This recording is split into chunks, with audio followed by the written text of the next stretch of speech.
He was just overheated, and he got up in the middle of the night and he fell right there on the floor.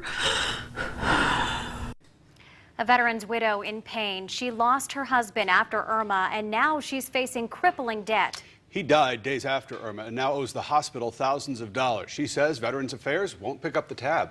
She spoke to the Night Beat's John-Carlos Estrada live at Health Park Medical Center in Fort Myers. John-Carlos. No, Chris, this is where Gary Smith took his last breath. The Navy veteran died from cancer, but his widow believes it was accelerated after they lived with no power during Hurricane Irma, and now she's left with a $28,000 hospital bill, and she says the VA won't help pay for it. We did about 40 miles that morning, and that was the last. Motorcycles were a shared interest for Lori Smith and her husband Gary, a Vietnam veteran. He was on an aircraft carrier in Nam. About 7 months ago, Gary was diagnosed with cancer. And then the chemo wasn't working, so they put him on immunotherapy. And obviously that didn't do so much good either.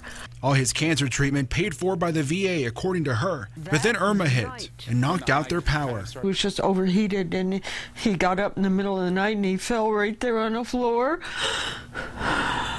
She called the VA to figure out what to do. They said, you need to get him to the hospital immediately. She followed the VA's orders and took him to Lee Memorial Health Park, but Gary died 5 days later. That's kind of much standard. She's now left with this, a $28,000 bill for Gary's end-of-care treatment. They said that the VA had turned it down. They weren't going to cover it. How? How can you decline?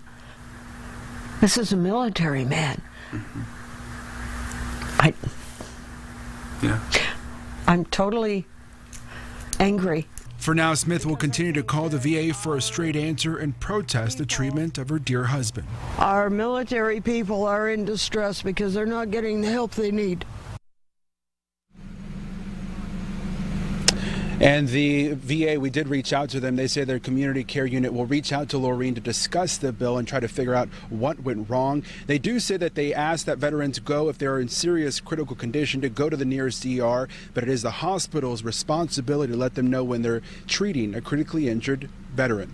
On the Night Beat, John-Carlos Estrada, Wink News Now.